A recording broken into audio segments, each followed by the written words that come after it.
Eu fiz essa imagem, eu fiz uma combinação das imagens aqui, porque eu enxergo na Débora Rodrigues um símbolo, né? Um símbolo de quem tem pai, quem tem mãe, quem tem parente, ou seja, qualquer ser humano teve ou tem.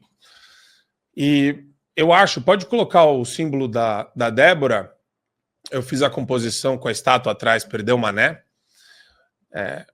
E isso é para mostrar o escárnio que virou, a imagem acho que simboliza muito bem, né? O escárnio que virou o sistema de justiça brasileiro. Porque a Débora continua presa. A Débora continua com medo. A Débora continua, né, mesmo estando em casa, com tornozeleira eletrônica. Ela não pode postar nas redes sociais. A Débora não pode dar entrevista. Me expliquem onde um negócio desse pode estar na legislação. Onde que esse tratamento é minimamente razoável? É tratamento de criminoso, de mafioso. A gente vai falar aqui da fala do Van Hatten na tribuna e das ameaças que ele está sofrendo aí do consórcio. Mas essa é a verdade. A verdade é que passou há muito de razoabilidade. Quando você estica tanto uma decisão e ela deixa de ser completamente, minimamente razoável, ela passa a se tornar um escárnio, uma tiração de onda com o povo brasileiro. E o fenômeno que está acontecendo hoje no mundo é interessante. A esquerda está contra o povo. A esquerda está em favor de burocratas. A esquerda está em favor de bilionários. Não bilionários como Elon Musk, mas os bilionários que apoiam os programas deles, que financiam o Estado e pegam dinheiro de volta, né? Eles financiam por meio de campanha ou por meio de algum acordo escuso e recebem de volta com juros, com correção e com um pouquinho de roubo também da quadrilha. Mas olha que interessante, a gente tem hoje a esquerda contra a Débora, uma cidadã comum, dona de um salão de beleza, que morava em Paulínia, mora em Paulínia. A esquerda é contra o povo, a esquerda é contra a dona Jupira, contra o Clériston. Só gente do povo, não tem cargo, não tem privilégio, não tem assessor, não tem gabinete. A esquerda quer ver essas pessoas presas, mortas e torturadas.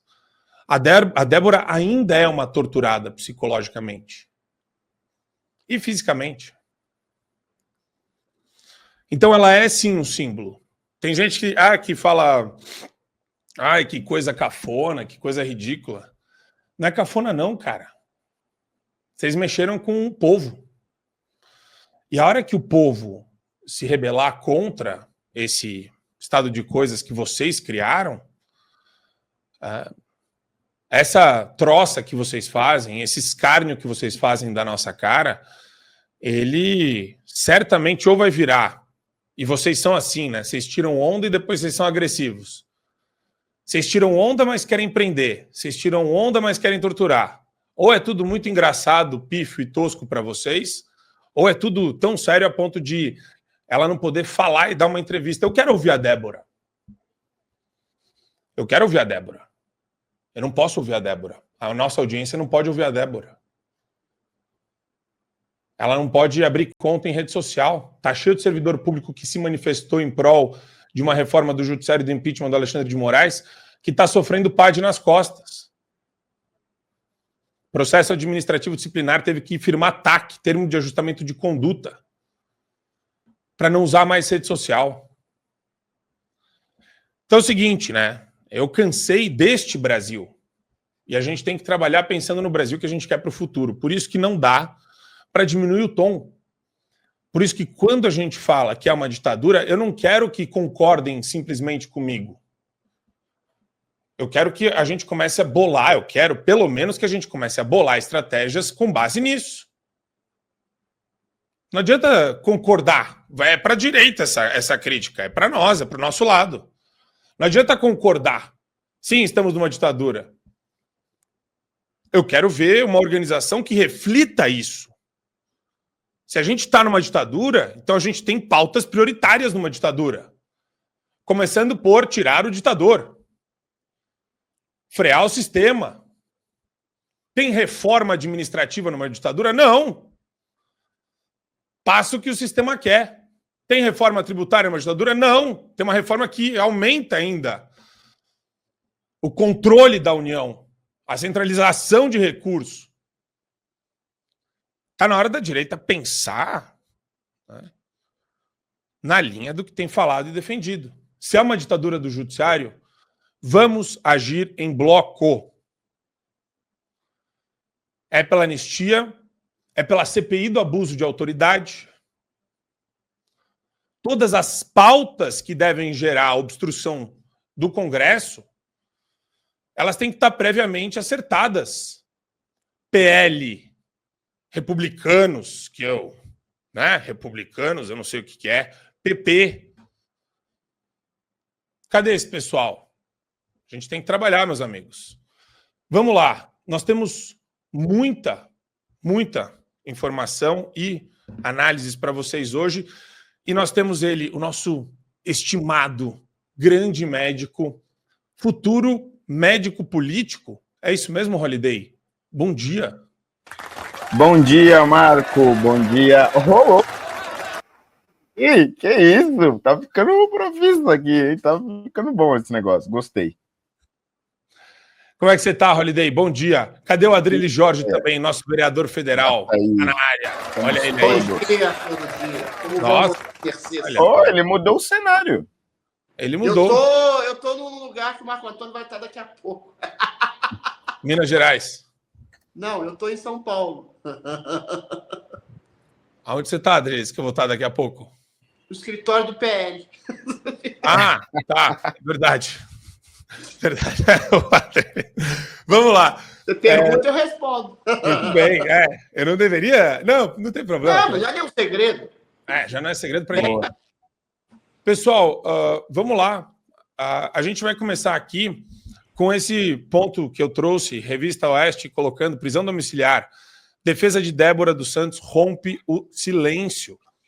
E a gente tem, então, a cabeleireira já na sua casa, no interior de São Paulo, ao lado do marido e dos 2 filhos. A defesa dela se manifestou nesse sábado, dia 29, sobre ela ter deixado o Centro de Ressocialização Feminino de Rio Claro, no interior de São Paulo, para cumprir prisão domiciliar. Os advogados afirmam que a soltura de Débora é o reconhecimento tardio de uma grave injustiça. A trabalhadora deixou o presídio às 8 horas da sexta-feira, 8 horas da noite da sexta-feira. Há mais de 2 anos ela esteve privada de sua liberdade, afastada de seus filhos, de seu marido e de sua família, submetida a um processo marcado por arbitrariedades e desproporcionalidades. Hoje conseguimos um avanço, mas não podemos nos calar diante das severas restrições impostas, que ferem direitos fundamentais e demonstram que ainda há um longo caminho pela frente para a verdadeira justiça. 30 milhões de indenização moral coletiva para todos os que estão aí no bojo do processo lá no Supremo Tribunal Federal, mais 50 mil reais de multa corrigida e atualizada que ela deve pagar, mais 14 anos de prisão domiciliar, que já foi cumprida em regime fechado por mais de 2 anos, meu querido Fernando Holiday. Pois é, Marco, eu acho que essa decisão do Moraes demonstra para a gente que a pressão, ela tem sim um resultado. E é importante a gente dizer isso, porque muitas vezes a gente fica aqui gritando, se indignando, o Adrilles lá na tribuna da Câmara, eu e você aqui também no fio, vários deputados, senadores e as pessoas nas redes sociais e nas ruas. E às vezes a gente fica pensando, mas será que isso vai dar realmente alguma coisa? E óbvio que nós estamos muito longe de chegar onde nós queremos e onde qualquer democracia de respeito gostaria de estar, com as pessoas falando livremente, com todos os presos do 8 de janeiro libertos, com Alexandre de Moraes empichado, mas estas pequenas vitórias nós não podemos ignorar. A Débora sai porque houve uma forte mobilização nas redes sociais, com pessoas influentes de diversas vertentes. Você teve o Augusto Cury, um dos maiores autores na área de psiquiatria hoje no Brasil. Você teve o Rodrigo Silva, um pastor também muito influente. Vários políticos se manifestando, e isso, obviamente, teve efeito sobre essa decisão de Moraes. E nós percebemos que essa pressão vai fazendo efeito também pelas próprias falas dele, que ele tenta toda hora se justificar. Não, nós não prendemos tanta gente assim. Só foram 42 idosos presos arbitrariamente, né? Como se isso resolvesse o problema. Mas você vê que, mesmo que de um jeito desastrado, ele tenta se justificar e tenta corrigir algumas decisões. Da mesma forma, foi com o inquérito da fraude do cartão de vacina. É uma tentativa de dar satisfação para alguns setores da sociedade que estão percebendo, opa, será que isso está certo? Será que é assim mesmo? Óbvio que ainda é pouco, estamos longe de alcançar o cenário ideal. A Débora ainda continua com os votos lá para condenação de 14 anos de prisão. Não é que ele voltou atrás também no voto dele, só neste momento é que ela está indo para casa. Mas as pequenas vitórias acho que precisam ser celebradas. E eu, particularmente, fiquei muito feliz porque, neste momento, pelo menos por enquanto, a Débora está com seus filhos depois de tanto tempo separada.